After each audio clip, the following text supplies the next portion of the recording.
Muy buenas noches.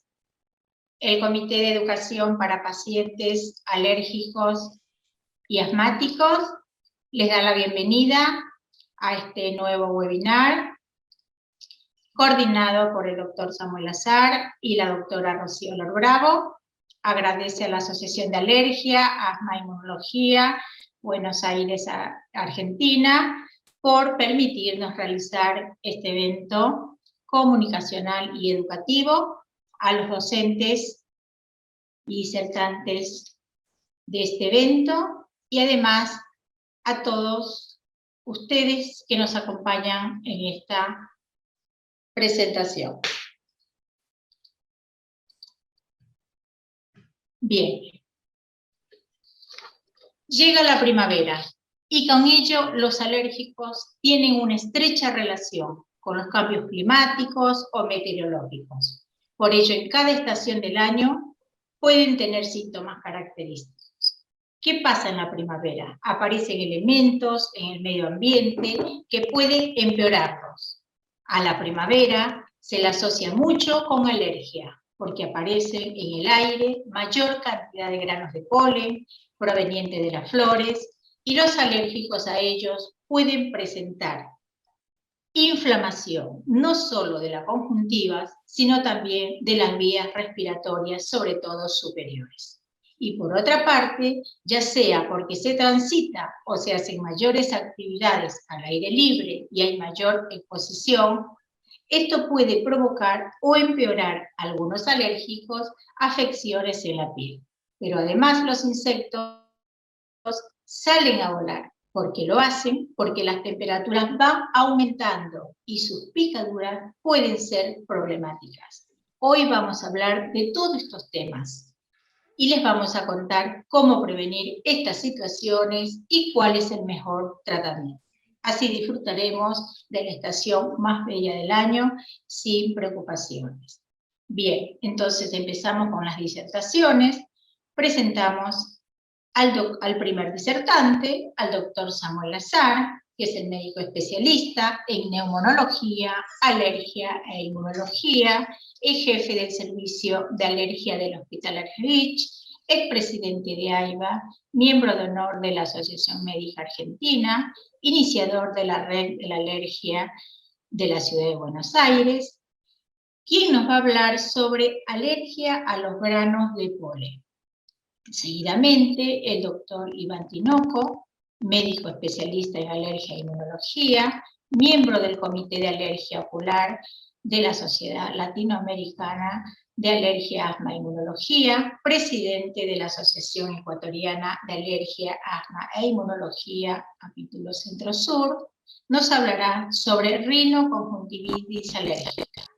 La doctora Daniela Luna, médico especialista en pediatría, especialista en dermatología pediátrica, miembro adherente de la Sociedad Argentina de Pediatría y la Sociedad Argentina de Dermatología, quien expondrá las enfermedades cutáneas producidas por el sol. Y finalmente, quien les habla, la doctora Rocío Lor Bravo, quien les hablará sobre alergia por picaduras de insectos. Bien, entonces iniciamos con las presentaciones y disertaciones de cada uno de los disertantes. Bien, invitamos en primer lugar al doctor Samuel Azar para que comparta su presentación.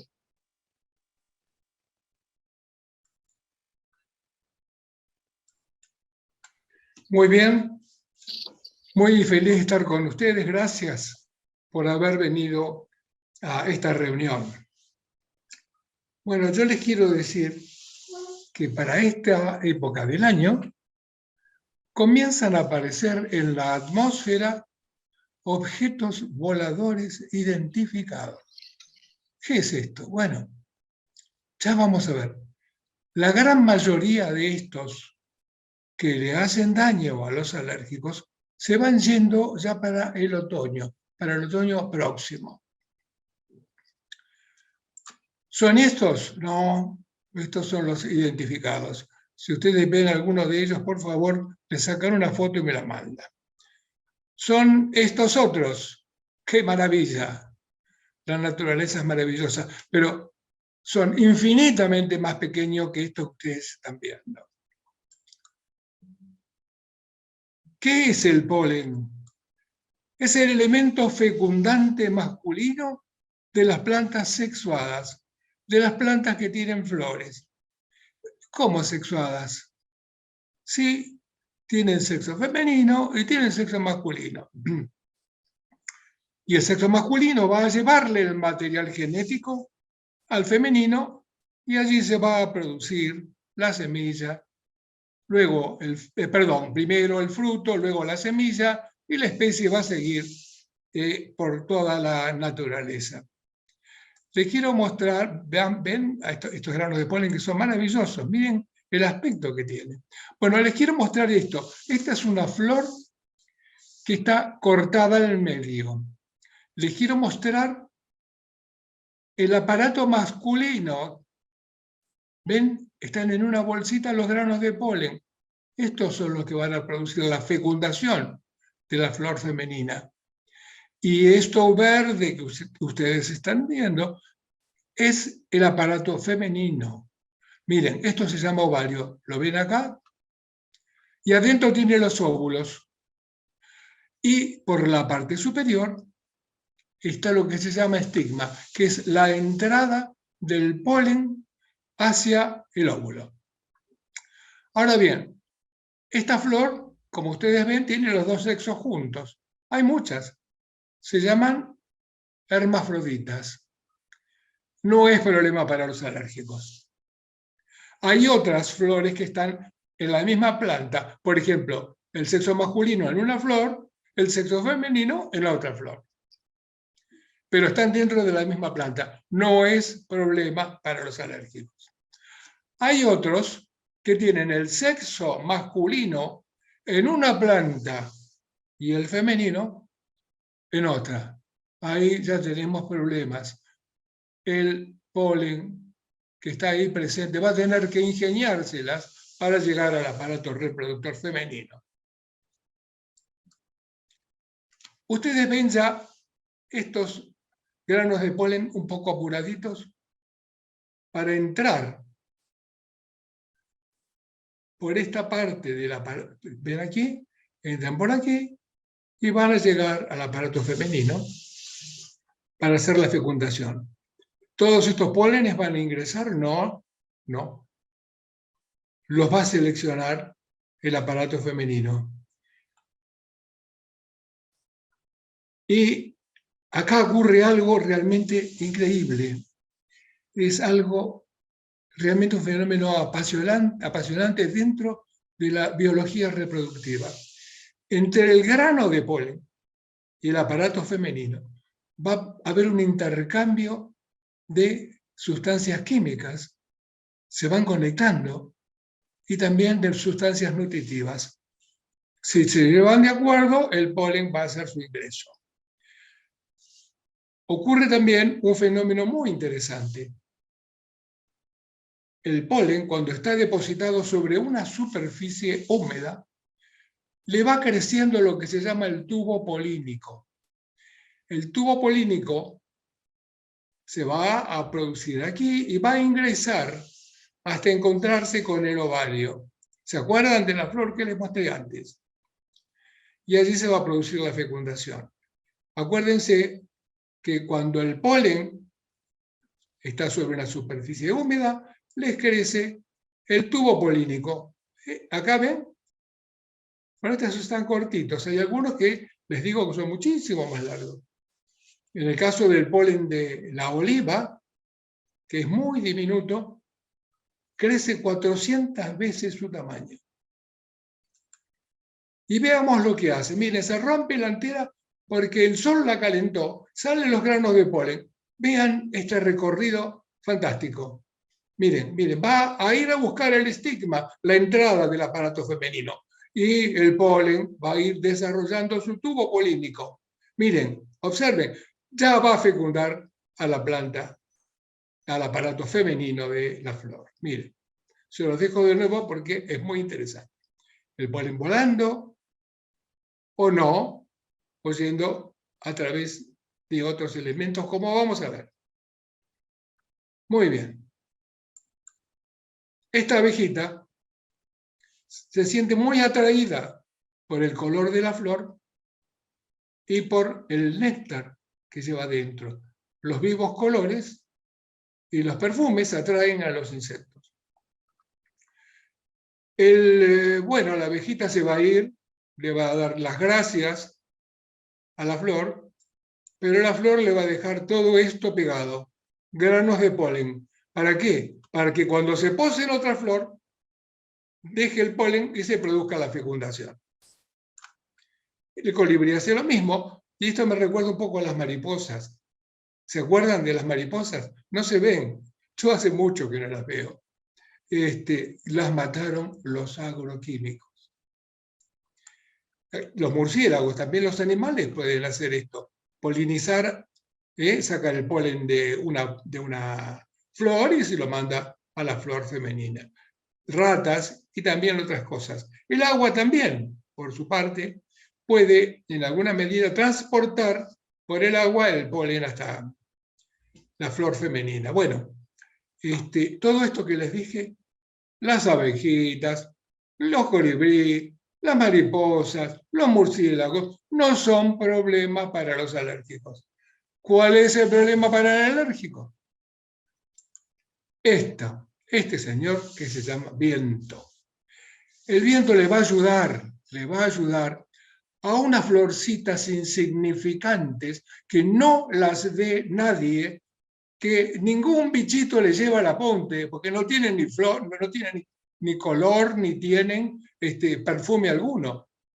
Se las va a llevar por el aire. Muchas veces en cantidades increíbles. Este es el culpable de la gran cantidad de nubes polínicas que van a invadir el aire de las ciudades, del campo, etc. Bueno, miren, el polen acá se equivocó. Iba a ir a una flor y se encontró con una nariz nuestra. Bueno, la culpa no es del polen, pobrecito, está en la Tierra desde hace millones y millones de años, mucho antes que apareciera el ser humano, mucho antes. ¿Y cómo se sabe? ¿Saben por qué? Porque se encontraron en capas geológicas granos intactos de polen, intactos, porque el polen tiene una cubierta terriblemente dura. Es la sustancia más dura que fabrica la naturaleza. Pero tiene sus debilidades cuando se contacta con una superficie húmeda, como es la nariz, como los bronquios. El polen se equivocó, no fue la paloma, fue el polen que se equivocó y se metió en la nariz, en la garganta y en los bronquios de las personas, haciéndolos alérgicos y trayéndole problemas cada vez en cada estación que aparecen por el aire. Bueno, quiero decirle que los peores días para los alérgicos son los días de sol y viento. ¿Por qué? Porque el sol desgarra, eso que le dije, ese saquito que se llama antera, lo desgarra y el polen sale por el viento por todos lados y los alérgicos al polen son a ese polen, porque muchos están pésimos esos días, son los peores días. Y ahora tenemos el polen del plátano. En esta época, por lo menos en Buenos Aires, hay mucho viento, igualmente que para el mes de noviembre, octubre y noviembre hay mucho viento. ¿Y qué pasa con los días de lluvia? Bueno, los días de lluvia intensa, barre el polen del aire, estimados alérgicos salgan a pasear, que no les va a pasar nada. ¿Y cuando hay chaparrones? Bueno, cuando hay chaparrones, mientras está el chaparrón, bueno, que tal vez no pase nada, pero en cuanto paró la lluvia, vuelven a resuspenderse, se resuspenden en el aire los granos de polen que estaban en el suelo, que estaban en las hojas, que estaban por ahí. Y los pacientes podrían volver a tener síntomas. Bueno, quiero que me acompañen a hacer un paseíto. Yo los voy a llevar por esta placita, que es la de mi barrio, mejor dicho, la de mi pueblo, San Antonio de Areco. No hace falta que vengan, ya están viendo bastante. Esta foto que ustedes ven ahí es el plátano. Este es un árbol realmente hermoso, maravilloso, da muy buena sombra en el verano, y las flores y las hojas se caen. Miren, no hay una sola hoja. Esta la saqué hace 15 días. ¿Qué van a aparecer primero?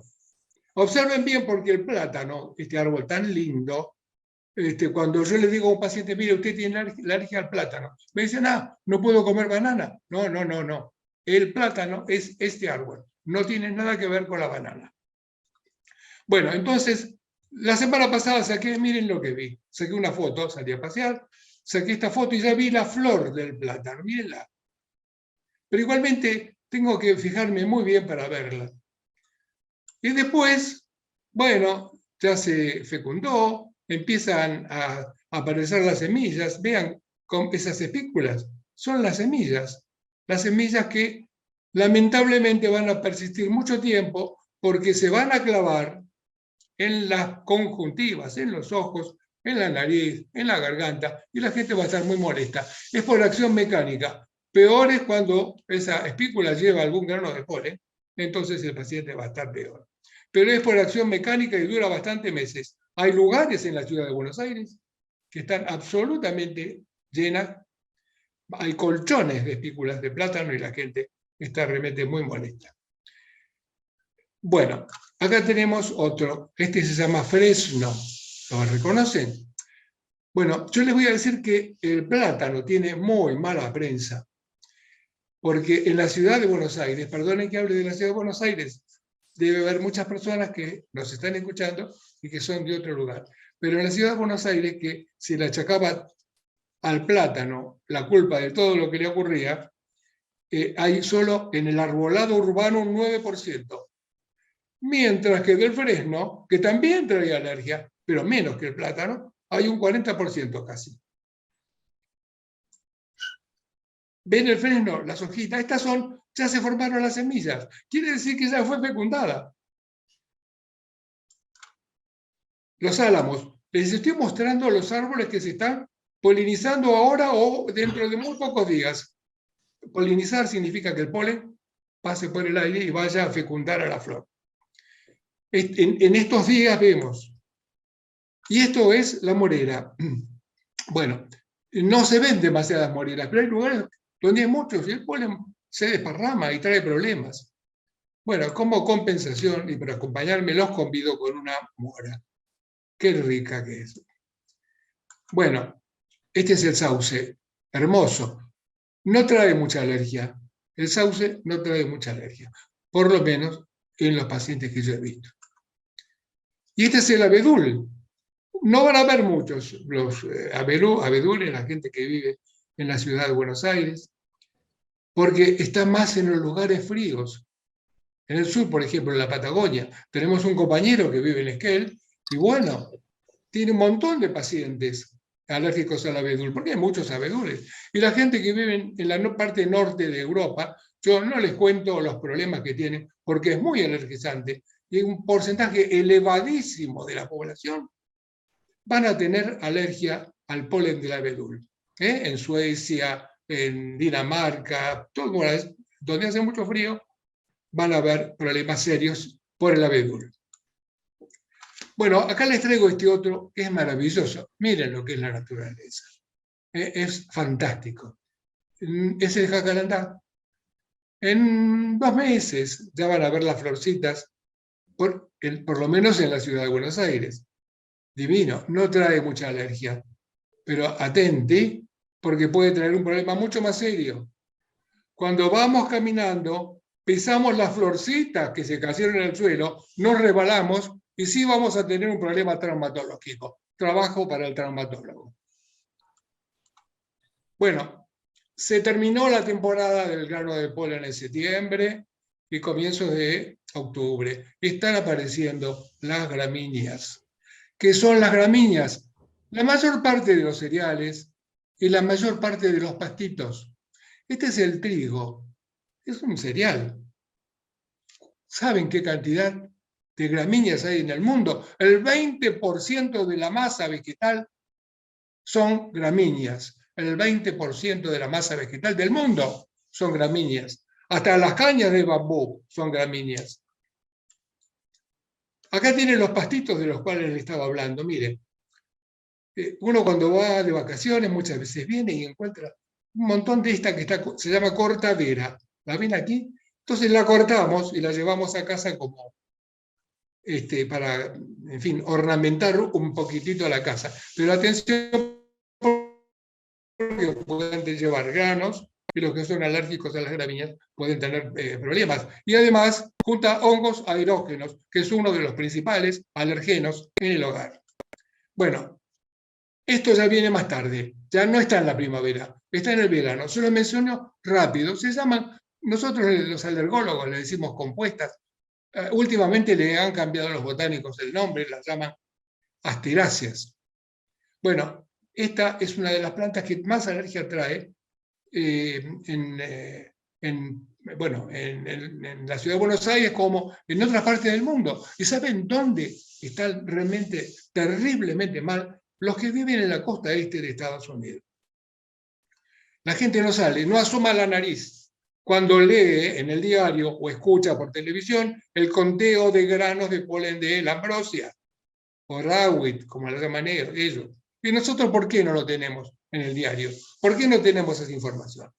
Yo he intentado mucho para que esto pueda existir, pero no tuve resultado. Pero ellos leen en el diario, a ver, 40 granos por metro cúbico de aire. No salgo porque voy a estar pésimo.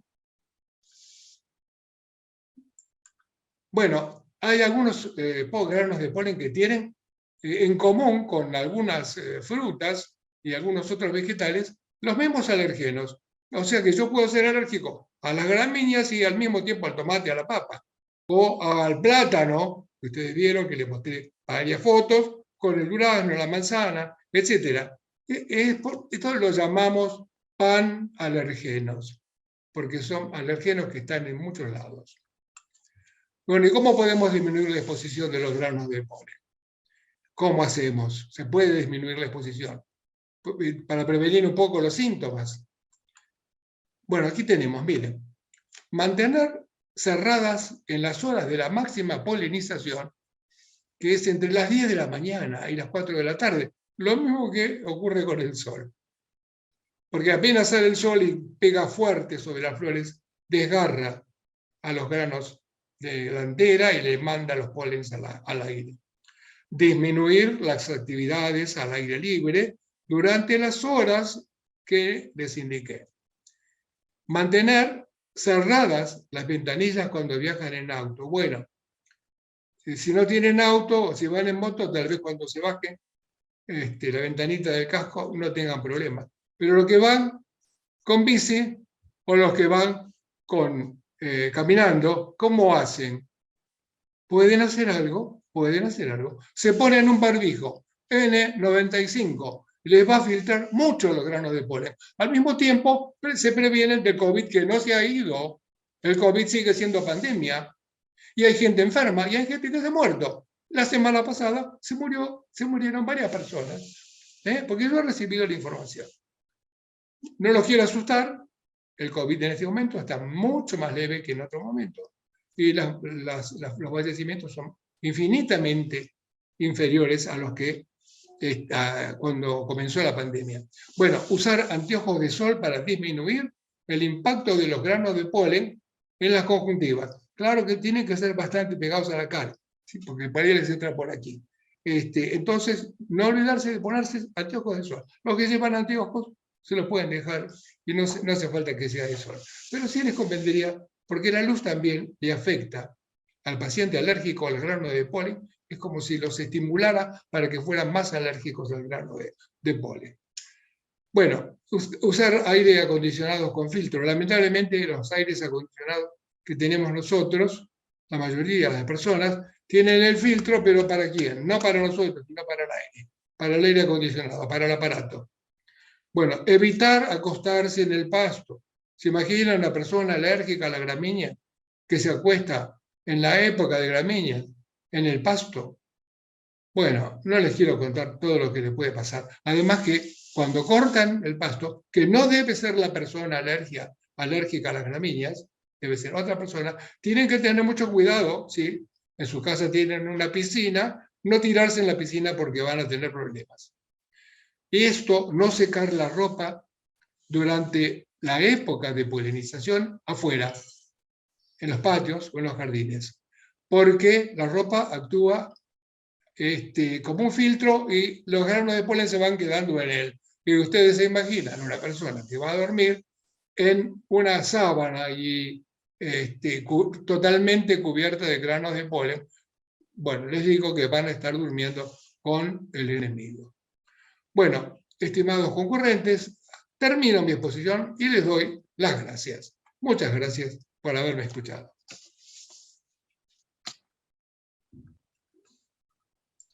Muchísimas gracias al doctor Samuel Lazar por su excelente y gráfica exposición. Bueno, invitamos entonces al doctor Iván Tinoco, que nos va a hablar sobre rinoconjuntivitis alérgica.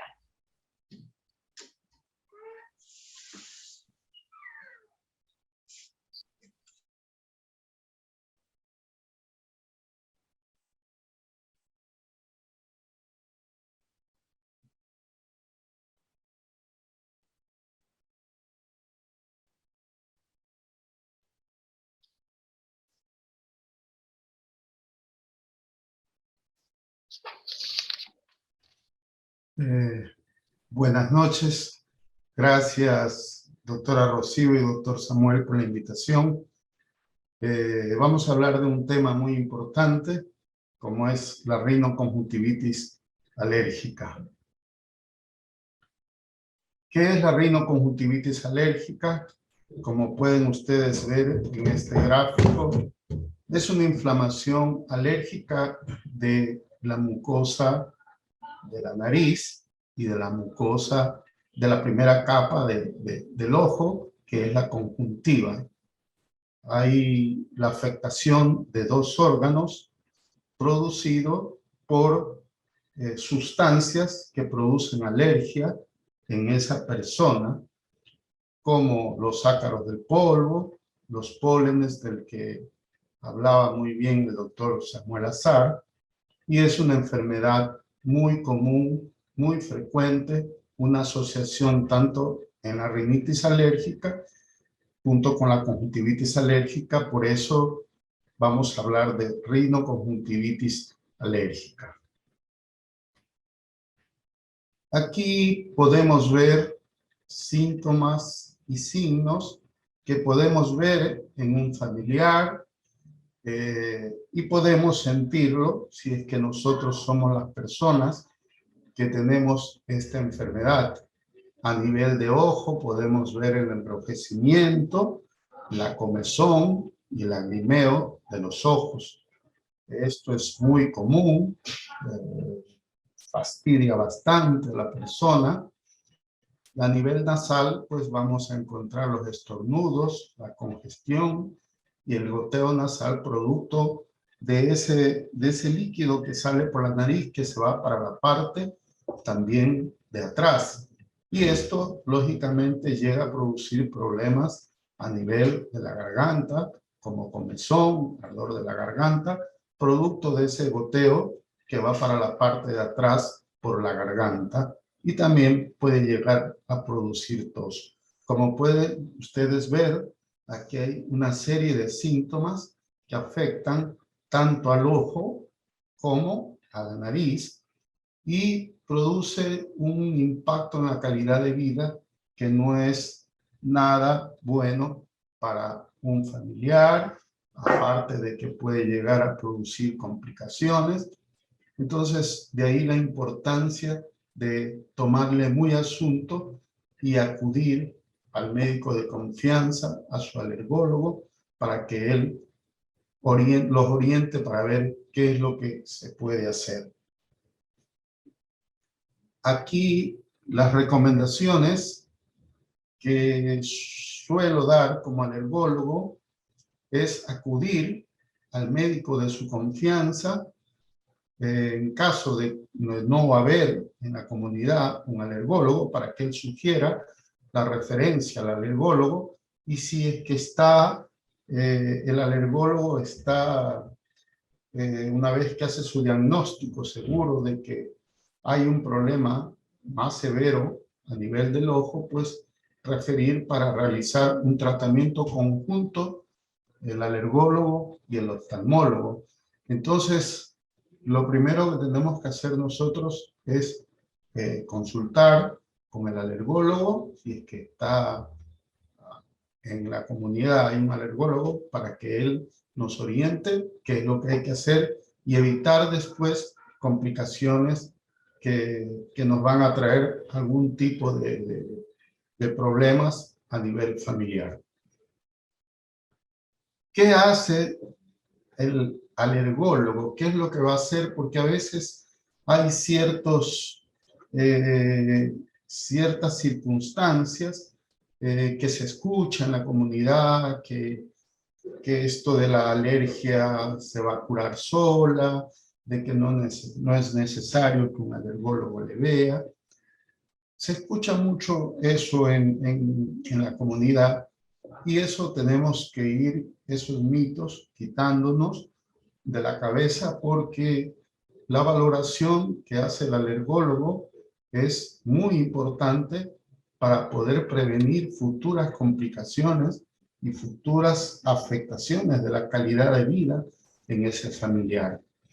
Entonces el alergólogo lo que primero va a hacer es hacer una historia clínica detallada, hacer preguntas al paciente o al familiar del paciente para tratar de tener una idea preliminar, y luego pasará y recomendará realizar unas pruebas alérgicas, las cuales se realizan a nivel de la piel, lo cual nos va a dar ya definitivamente un descubrimiento de la sustancia que es la que produce alergia. Aquí tenemos en esta imagen un poco oscura, pero se logra ver unas ronchas, las cuales son pruebas positivas en un paciente que tiene un problema de estornudos, prurito ocular, prurito nasal.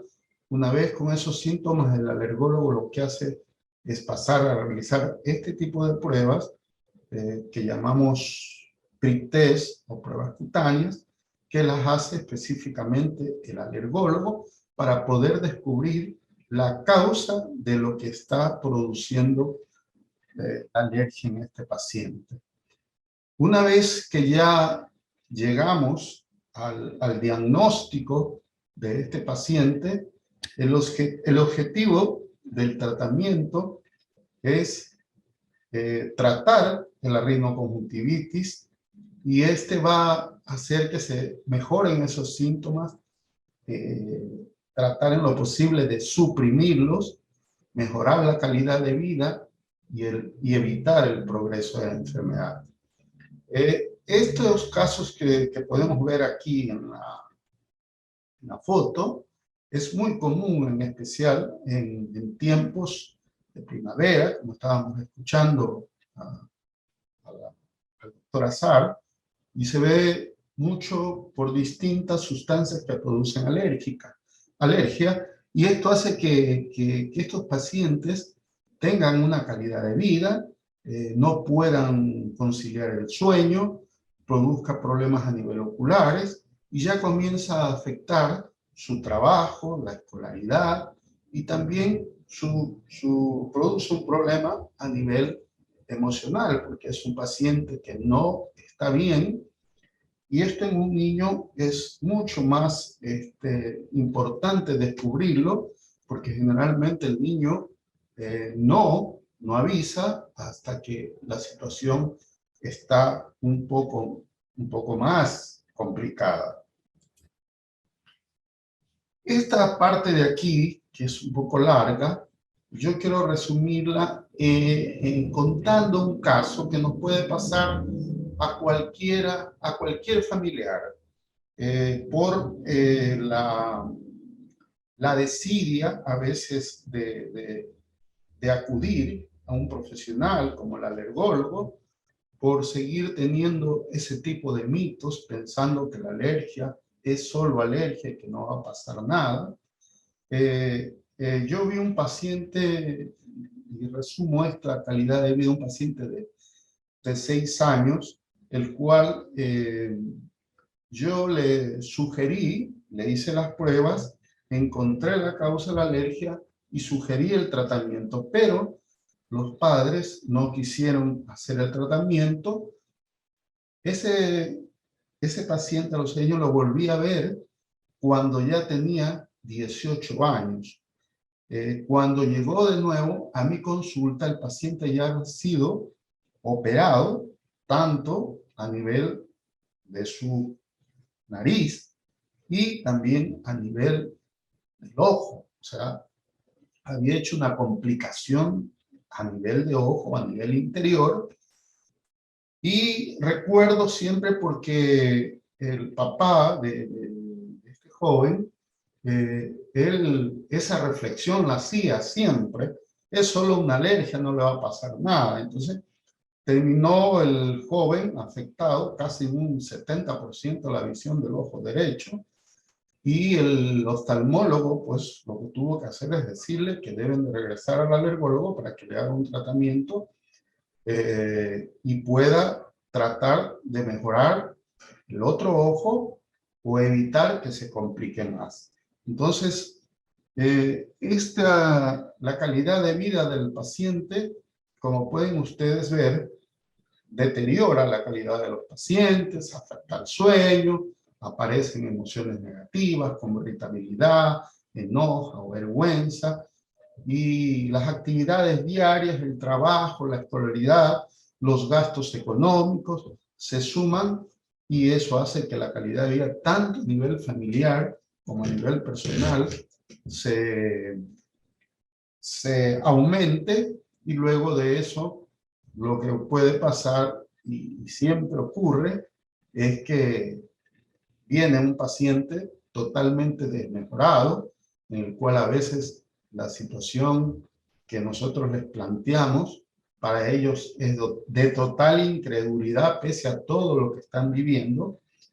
Entonces, la recomendación, antes de terminar, más grande para mí, es que confíen en el alergólogo como el profesional, el especialista que les puede orientar en todo este tipo de problemas, ya sea la rinitis alérgica con los síntomas que ya les mencionamos, y también la conjuntivitis alérgica, y recordar que ambas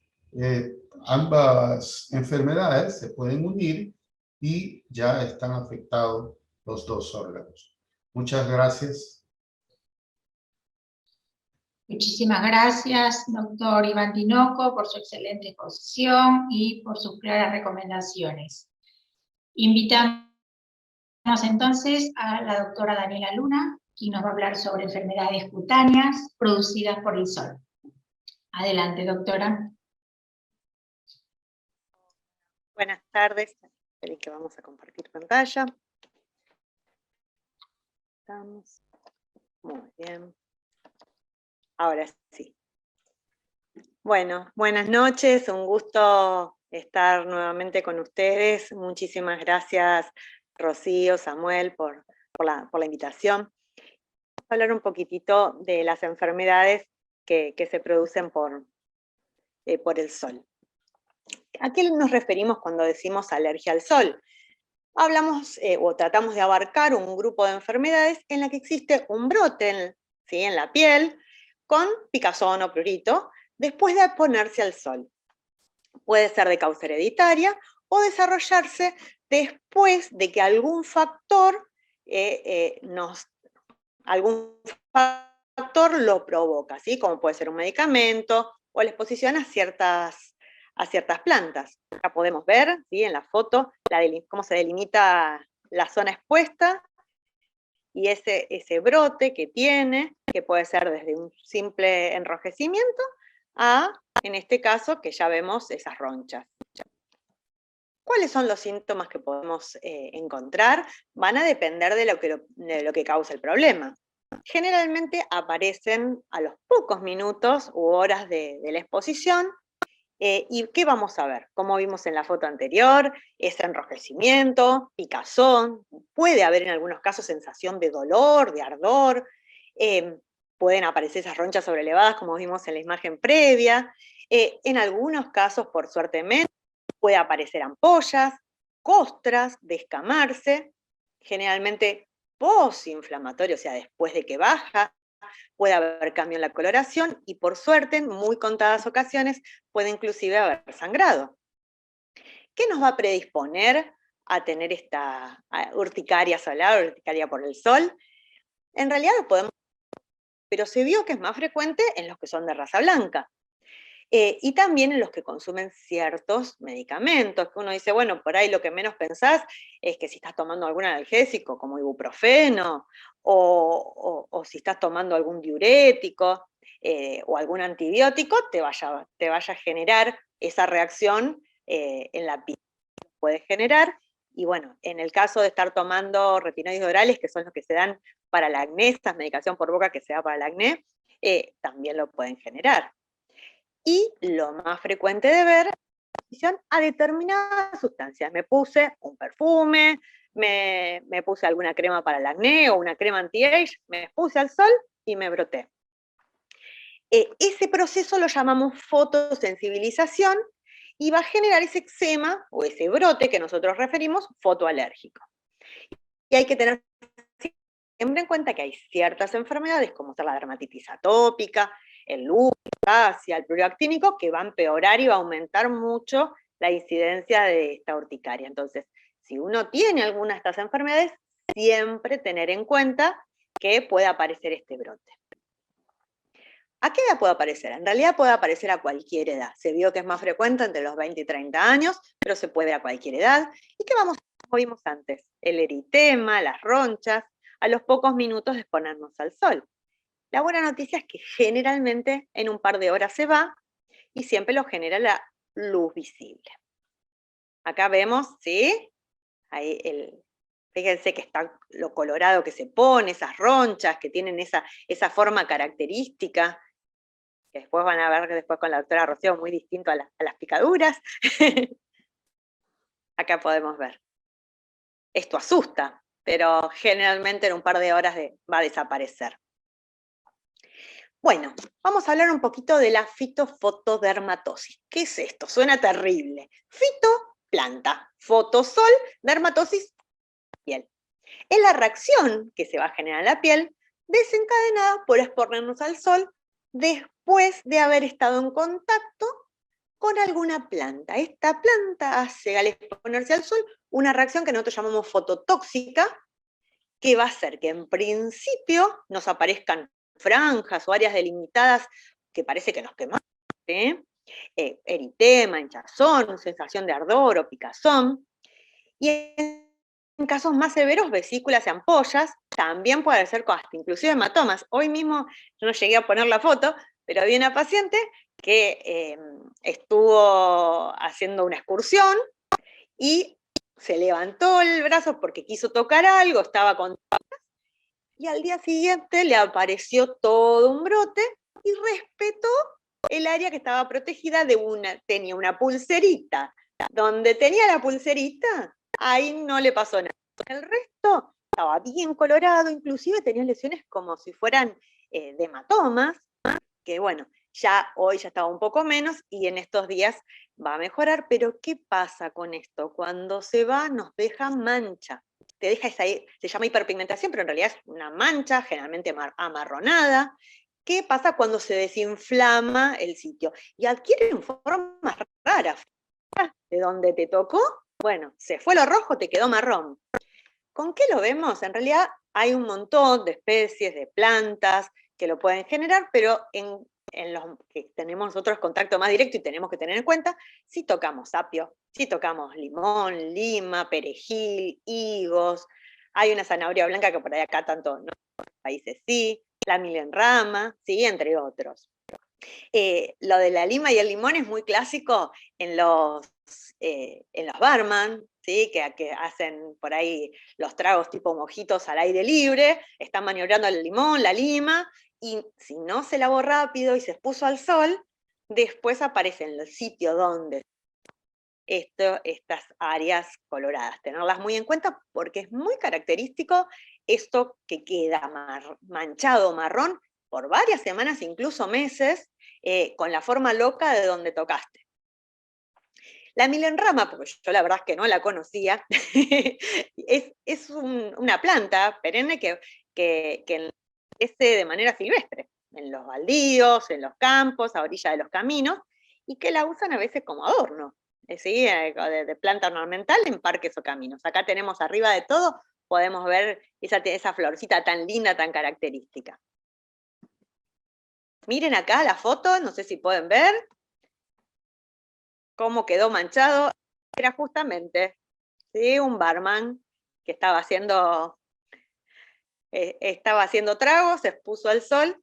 Bueno, y esta es una pacientita mía, miren. Le gustaba el limón, y la agarró y chupó el limón, le chorrió en la mano, y donde tocó, fíjense, cómo manchó acá. Al principio dijeron, bueno, nada, algo le irritó, y a los 2 días apareció esta mancha. Acá tienen, ¿ven?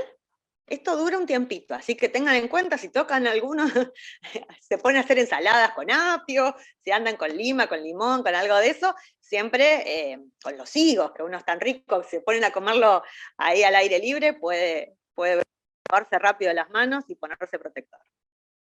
Bueno, ¿cuál es el tratamiento? En líneas generales todos, la resolución espontánea, ¿sí? Suelen ser cuadros leves, pero que dan bastante molestia.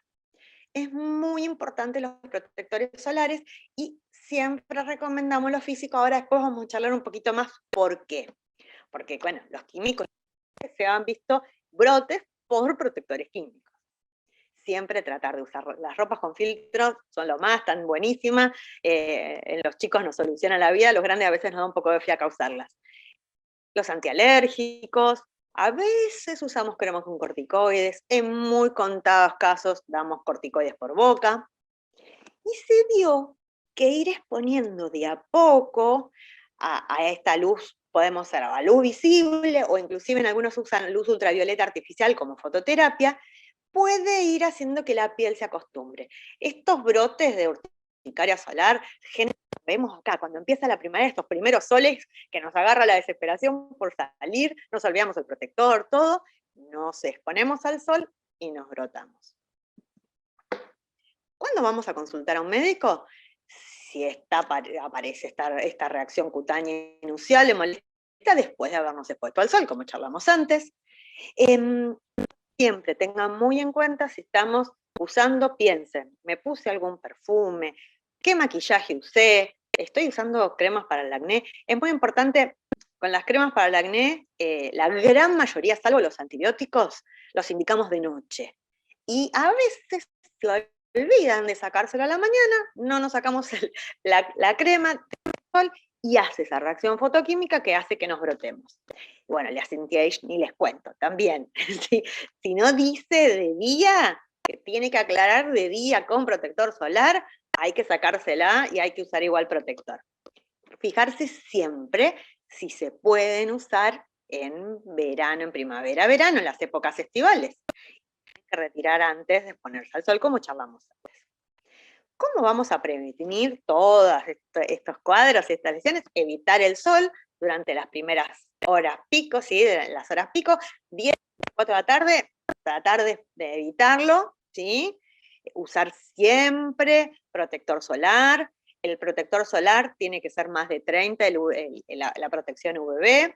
Se tiene que poner, si usamos físico, desde el momento, y repetir cada 2 horas. Si hay que ponerlo media hora antes, y repetirlo cada 2 horas. Y si salimos del agua y salimos cada vez que nos secamos, hay que volver a ponerse el protector, porque en el toallón queda el 80% del protector solar. Entonces, sé que es fastidioso, entonces hay 2 opciones. O cuando salimos de la pile no nos secamos, si nos secamos al sol, o si no, hay que directamente volverse a poner. Bueno, como charlamos antes, lo de las ropas, con filtro, los lentes, evitar los desencadenantes conocidos. Y si van a ser los primeros soles, siempre ir exponiéndonos de a poco a la luz solar.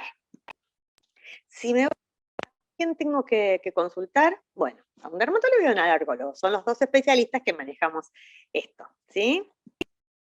Bueno, y vamos a hablar un poquitito de qué es fotoprotección, a qué le decimos fotoprotección, a todas estas medidas que estuvimos charlando antes y algunas más, para evitar el daño que genera las radiaciones solares. Yo siempre digo que nuestra piel es una alcancía, que se van acumulando esas radiaciones desde que somos bebés, y uno dice, no me quemé, no me quemé.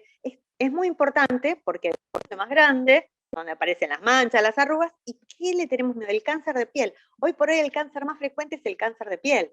No es, por suerte no es el que más mata, pero es el más frecuente, ¿sí? Y es un cáncer que lo podemos evitar teniendo determinadas pautas. Cuidarnos del sol, siempre cuidarnos del sol, y tener en cuenta determinados factores que aumentan esa incidencia de cáncer, que es los fototipos claros, ¿sí? Los que tienen piel y ojos claros, fototipo 1 y 2, tienen 20 veces más riesgo de tener cáncer de piel que un fototipo alto, como el 5 y el 6. Haber tenido exposición solar prolongada, esa gente que trabaja al sol, que está todo el tiempo al sol, o que tuvo exposiciones frecuentes, aunque sean intermitentes, o sea, se va de vacaciones todos los años, y cuando va se mata. Eso es que acumulas muchísimas radiaciones, y por ahí en ese momento, más que de pelarte y ponerte colorado, no te pasa, pero después se van a acordar de mí cuando tengan 30, 40, 50 y empiecen a aparecer lesiones en piel que se pueden evitar ¿sí? Tratando esto. Las camas solares no tienen una a favor.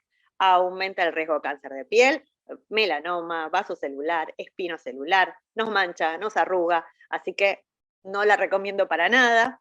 Tener muchos lunares, ¿sí? Si tenemos más de 50 lunares, el riesgo de melanoma es altísimo. Ni hablar si tenemos hemos sacado lunares que nos manifestaron como displásicos, y ni hablar si tuvimos lunares o tenemos antecedentes de familia que han tenido melanoma, ¿sí? Si tuvimos nosotros melanoma o tuvimos familiar de primer y segundo grado, que decimos papás, tíos, abuelos con melanoma, los controles son mucho más seguidos. Y si tenemos alguna enfermedad que nos baja la defensa, también tenemos más riesgo de este tipo de cáncer. Para redondear, ¿qué vamos a recomendar? Evitar siempre la exposición directa, como dijimos antes, elegir siempre la sombra. Y algo es importante, uno cuando va a elegir y va a comprar un protector solar, ¿qué tenemos que mirar? Que sea más de 30, pero que el numerito que nos va a aparecer es UV. Y del UVA todo el mundo se olvida.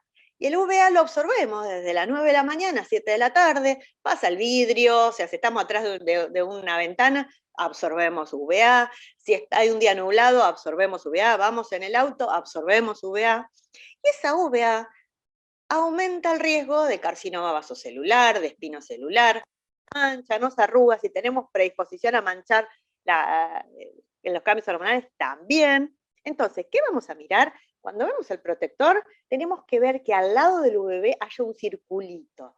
Si hay un circulito, quiere decir que cumple la regla del tercio, que si tiene 30 de UVB, tiene 10 de UVA, y 10 de UVA es lo mínimo. Si tiene más, menos.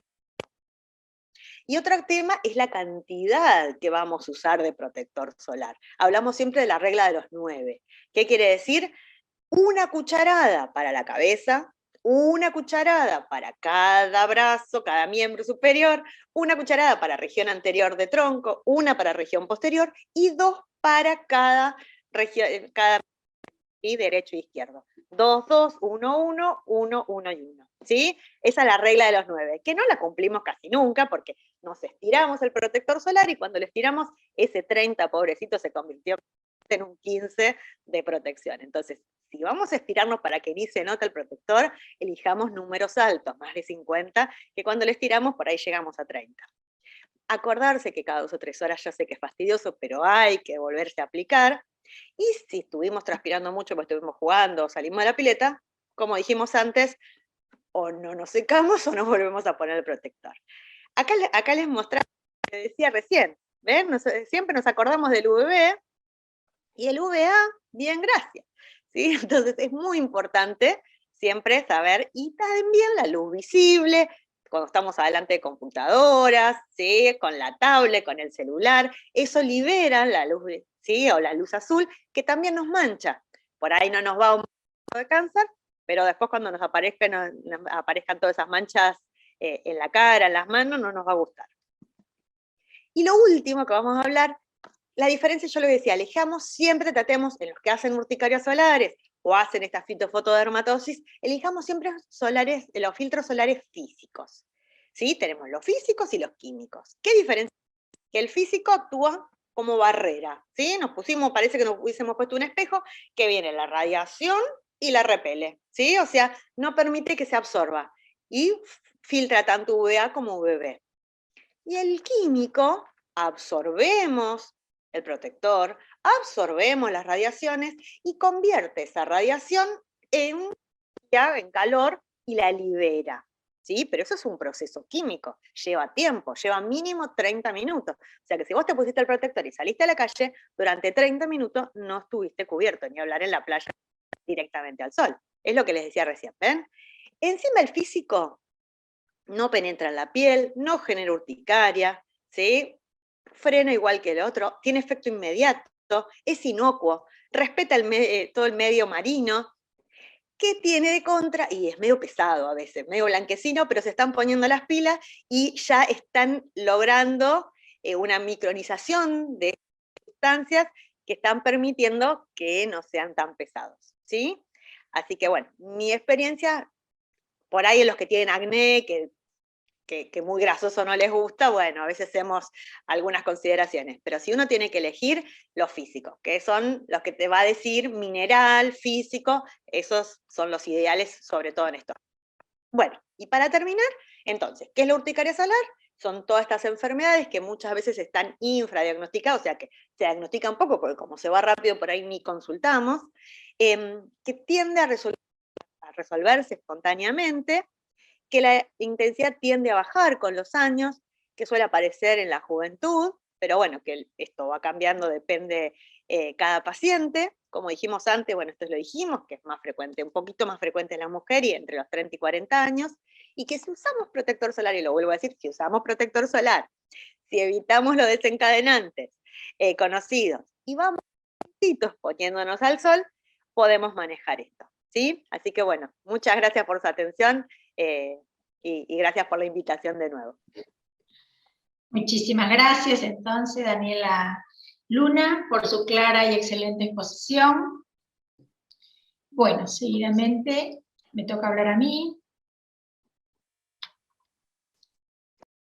Comparto pantalla. Bien.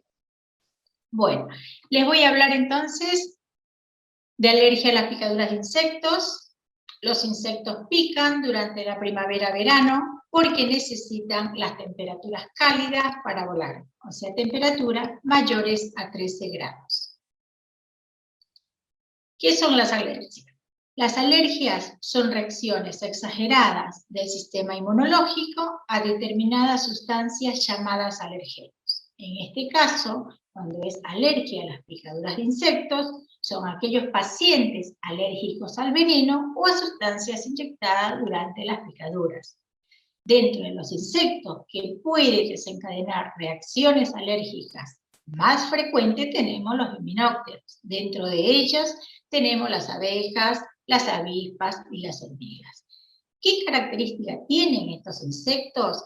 Tienen 2 pares de alas membranosas y 3 pares de patas que les permite desplazarse y volar. Además, tienen un aguijón, generalmente en la panza, en el abdomen de estos insectos, que les permiten liberar el veneno y producir la reacción alérgica en los pacientes. ¿Y qué hablamos entonces de los mosquitos? Si bien los mosquitos también son insectos, pero es muy importante que sus picaduras no producen generalmente alergia, lo que sí transmiten enfermedades muy severas, como el paludismo, la fiebre amarilla, el dengue, el Zika y otras enfermedades. Además, sus picaduras son muy molestas. Acá la podemos mirar. Estos mosquitos no liberan veneno, lo que sí liberan es una sustancia anticoagulante que hace que la sangre fluya fácilmente y la ingesta puede ser más rápida, y dejando una intensa picazón y comezón durante su picadura. Entonces, vamos a hablar la diferencia entre ronchas alérgicas y picaduras, y además ya lo refirió nuestra dermatóloga, que es la doctora Daniela Luna. Las ronchas alérgicas se caracterizan por lesiones rojizas, sobreelevadas, que generalmente es muy pruriginosa, desencadenan mucha picazón y generalmente están relacionadas posterior a generalmente a las alergias por alimentos, por fármacos y muchas veces por causas indeterminadas. Pero, a diferencia de las picaduras, también son rojizas, son más pequeñas, múltiples, pero que lo caracteriza es que en su centro hay una línea, una punta central o vesícula que dejan, digamos, producto de la picadura. En cuanto a los mosquitos, las reacciones ya dijimos que generalmente son localizadas, pero son muy comunes en la infancia en zonas desprovistas de ropa, por ejemplo, en las orejas, en la cara, en el cuello, en las extremidades superiores e inferiores. Por suerte, las reacciones severas son muy pocas, pero sí encontramos muchas infecciones, sobre todo en los lugares de la picadura, por el gran rascado que genera. Y además, miren los diferentes tipos de lesiones, pero que no son generalizadas. Los insectos cuando pican, inyectan ese veneno tiene proteína, que es aquel que permite la liberación de otras sustancias como la histamina, que es la responsable de la reacción alérgica en el paciente. En el caso de esta abeja, que miran en la parte de abajo a la derecha, lo que hacen es que el aguijón es bien rugoso y una vez que penetra, queda, no sale fácilmente y la abejita muere y queda allí el veneno dentro de la piel. Recuerden también que las reacciones alérgicas no suelen ocurrir cuando el paciente recibe su primera picadura, sino con las posteriores. ¿De qué dependen las reacciones por picaduras de insectos? Generalmente dependen de la región que con más frecuencia ocurren. En el caso de la Argentina, las reacciones por insectos ocurren por hormigas y abejas. En Estados Unidos, estas reacciones son más frecuentes por avispas, por abejas y hormigas. En Europa, por abejas y avispas. En México, abejas y hormigas. Además, tiene mucha relación la época del año. Ocurre más frecuente en primavera y verano. ¿Por qué? Porque su actividad está en relación con las temperaturas. Es frecuente en los escolares y adultos, predomina en los varones, 2-1 relacionado a la mujer, y también se observa mucho de acuerdo a la ocupación, sobre todo en apicultores, obreros, personas que trabajan en balnearios, guardabosques. Es muy importante para nosotros los alergistas saber que estas reacciones generalizadas se presentan generalmente en los pacientes que tienen antecedente de alergia en un 50%. Acá tenemos las abejas, conocidas por todas, están haciendo su trabajo. Son aquellas que transportan los granos de pólenes, forman parte de colmenas y son productores de miel. Estas abejas pican si se las provocan, por ello es que no hay que tratar de aplastarlas ni tocarlas, y cuando estamos cerca de ellas tratando de quedarnos quietos sin movernos porque nos pueden picar. Su aguijón, ya les dije, que está en el abdomen, en la panza de estas abejitas, y hace que esté enlazado con su intestino, que cuando pican dejan el aguijón con el veneno y mueren por evisceración. O sea que a ellas no les conviene picar porque se van a morir.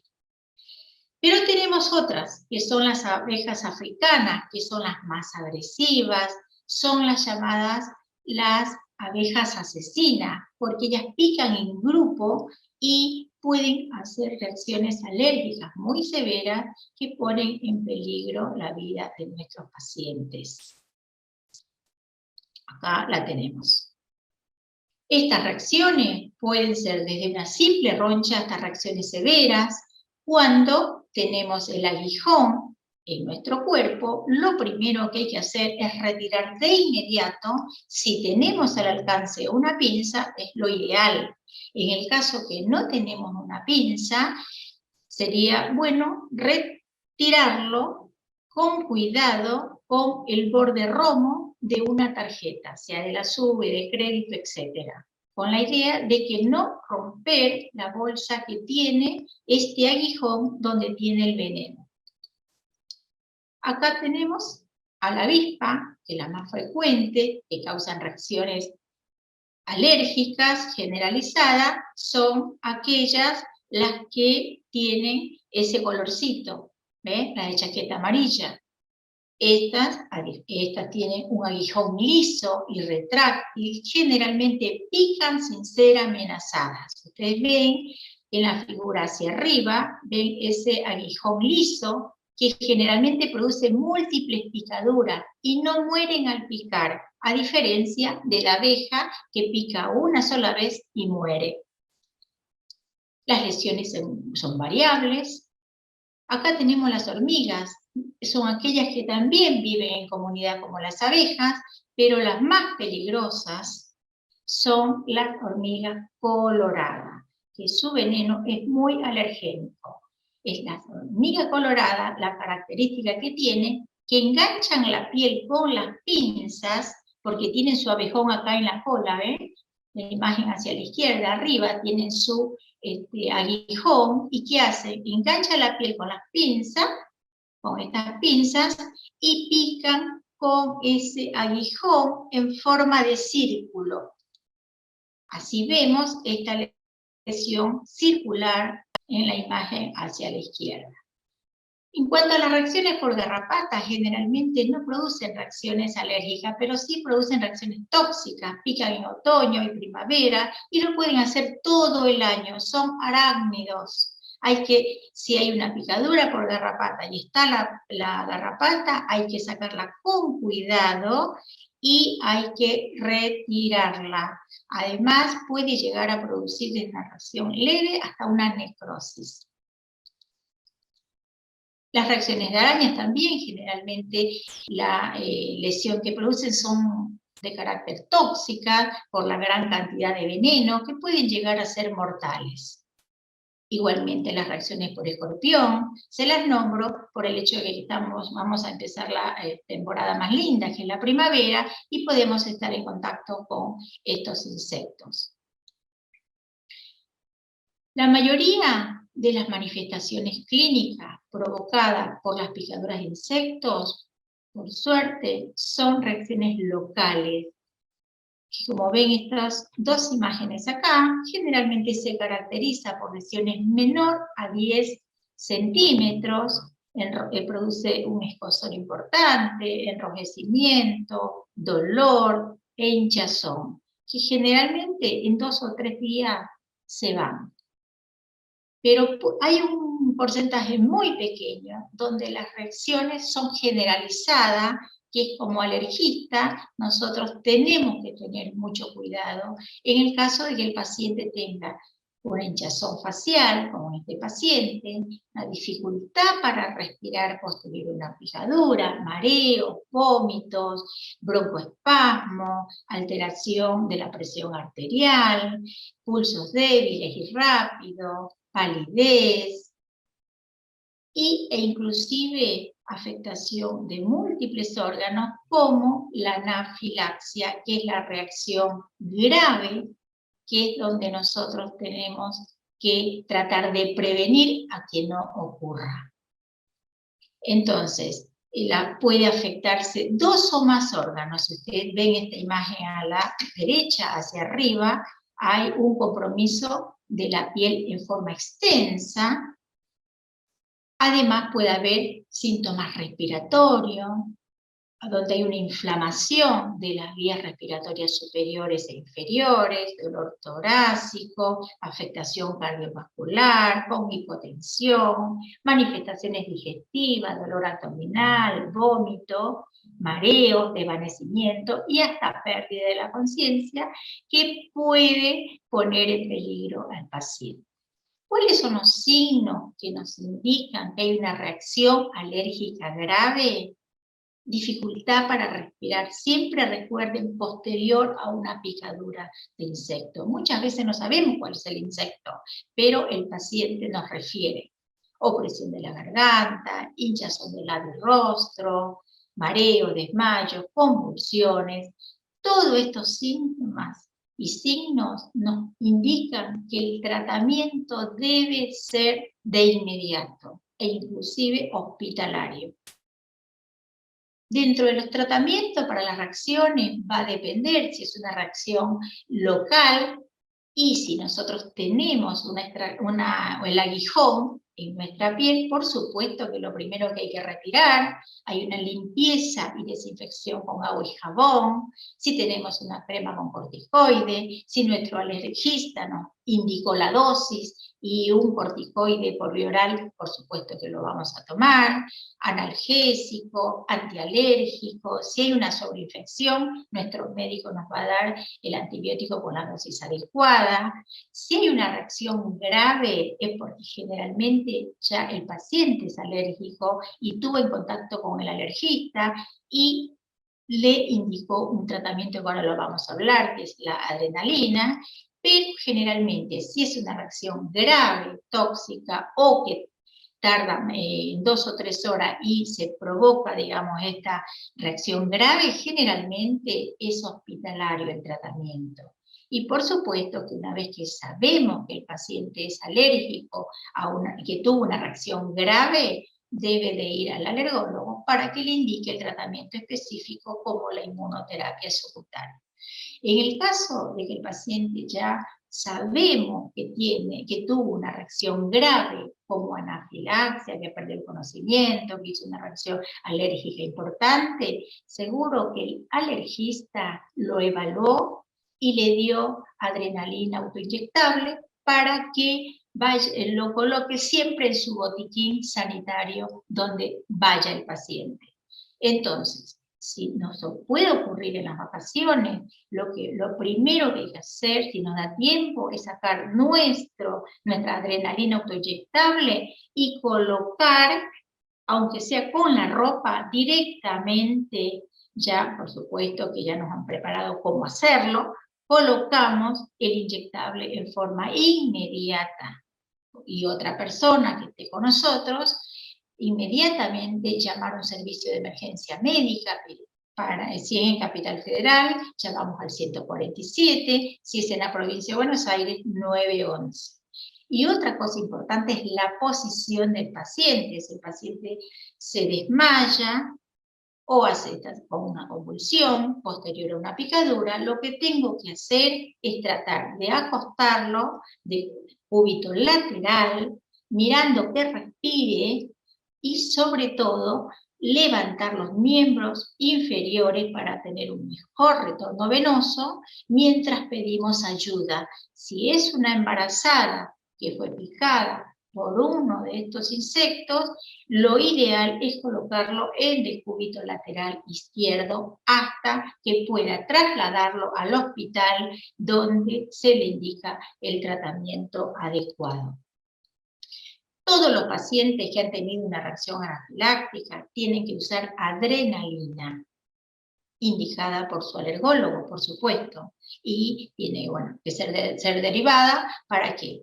Para que le explique el manejo adecuado de la medicación, en este caso de adrenalina, que viene en unas jeringas muy pequeñas, fácil de trasladar, no solo al paciente, sino a la familia e incluso a niños mayores. ¿Qué otras medidas? No molestar nidos de avispa o abeja, no aplastar insectos. tratar siempre de llevar el botiquín de emergencia, y dentro de ese botiquín, recalco, la adrenalina es lo más importante, llevar guantes, y ojo con las arañas que pueden estar ocultas en pilas de leña, cajas cerradas o en rincones detrás de muebles. Otras medidas que tenemos que tener es evitar comer y beber al aire libre, usar zapatos cerrados, usar gorras,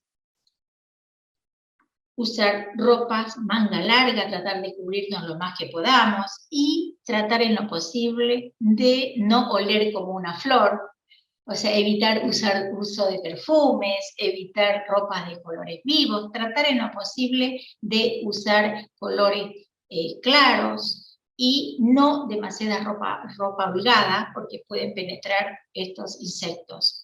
Usar repelente de insectos, recuerden que este repelente de insectos solamente sirve para los mosquitos, y llevar siempre pulsera o placa de identificación cuando ya conocemos que el paciente tuvo el antecedente de anafilaxia.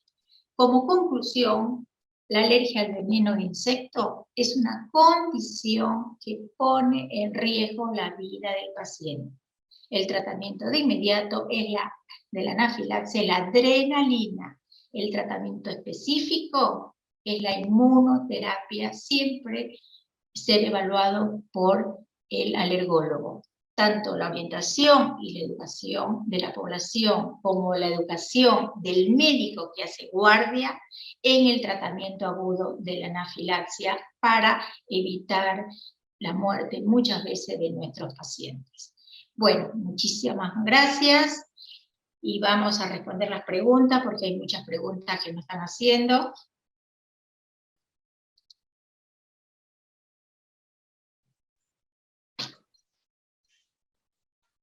Bueno, vamos a hacerle una de las preguntas que le han hecho al doctor Samuel Azar. Dice, doctor, las rosas que yo compro habitualmente para mi casa, por los cumpleaños, para una tía, una abuela, ¿pueden traer problemas a los alérgicos? Bueno, las rosas, como dije antes, son flores de colores vivos, perfumadas. Tienen el grano de polen grande y viscoso. Caen rápidamente al suelo.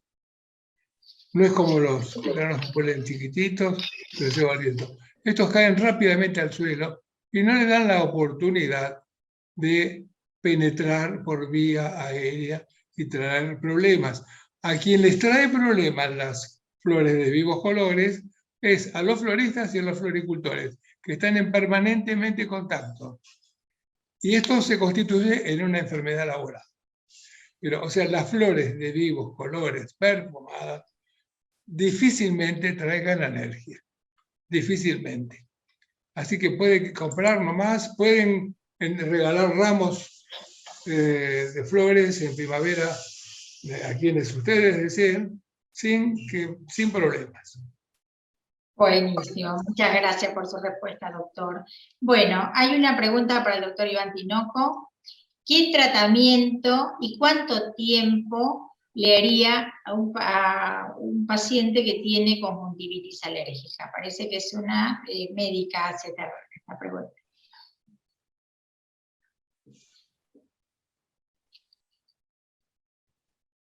Bueno, el tratamiento para una conjuntivitis alérgica, generalmente lo primero que hay que hacer es encontrar la causa que la produce, realizando pruebas cutáneas, más pruebas que hacemos los alergólogos, y descubrir el alergeno, la sustancia que produce ese tipo de alergia.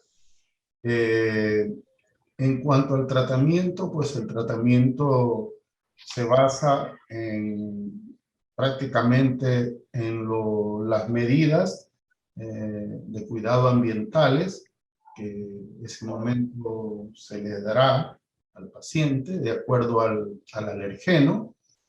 Tenemos las medidas también farmacológicas que habla de lo que es Puede ser en el caso del ojo, utilizar algún tipo de colirio que se tiene que dar, o tal vez otro tipo a nivel de producto por vía oral, dependiendo de la complejidad de la enfermedad a nivel de los ojos. Y las pruebas específicamente van para nosotros realizar la correspondiente inmunoterapia, que son las vacunas para la alergia, que es el tratamiento etiológico de la enfermedad. Y ese tratamiento generalmente es entre 3 a 5 años. La alergia hay que tener mucha paciencia, pero en sí el tratamiento tiene que ser largo, con tratamiento etiológico, que es la inmunoterapia, para poder ver resultados luego a largo plazo. Muchísimas gracias por su respuesta. Bueno, hay una pregunta para la doctora Daniela Luna. Preguntan, ¿todos los alérgicos, doctora, tendríamos que usar protectores solares en primavera y verano? ¿Y cuál nos recomienda? A ver, si uno no tiene antecedentes de haber hecho alguna urticaria, no es indispensable, pero en realidad de más no está, ¿sí? Por todo lo otro que charlamos, del cáncer de piel, de las manchas, de las arrugas. Obviamente que como alérgicos tienen más riesgo de generar urticaria, o sea que sería ideal que lo utilicen. Yo por mi parte a mis pacientes que tienen componente alérgico siempre les doy, y volver a enfatizar protectores físicos, no químicos. Perfecto, muchas gracias. Bueno, y me hacen una pregunta a mí. ¿Cuánta cantidad de veneno, doctora, puede producir una reacción alérgica en un paciente alérgico? Bueno, entonces, bueno, la respuesta es que una pequeña cantidad de veneno puede desencadenar una reacción alérgica generalizada y grave. Se considera que más de 50 microlitros en poquitos minutos puede desencadenar una reacción alérgica grave llamada anafilaxia. Entonces, por eso es sobre todo en el paciente que tiene el antecedente de ser alérgico y de haber tenido una reacción alérgica previa, ¿sí? Entonces eso hay que tenerlo en cuenta. Por eso es importante que el paciente le diga incluso a su médico general que haga una interconsulta, que le solicite una interconsulta a un alergólogo para realizar un buen diagnóstico y un buen tratamiento y por supuesto una prevención. Bien, hay muchas preguntas que nos han hecho, pero bueno, en razón del tiempo no podemos ir contestando. Vuelvo entonces a agradecerle a la Asociación de Alergia, Asma e Inmunología, Buenos Aires, Argentina, al doctor Iván Tinoco, a la doctora Daniela Luna, y al doctor, por supuesto, al doctor Samuel Azar, por su buenísima predisposición para estas charlas, ¿no? Así que bueno, y a todo el público presente, virtual, los invitamos al próximo evento que lo vamos a realizar en el verano. Gracias Luciano, gracias Juan Martín por acompañarnos en estos eventos. Bueno, nos vemos entonces en la próxima. Muchas gracias. Gracias a todos por acompañarnos.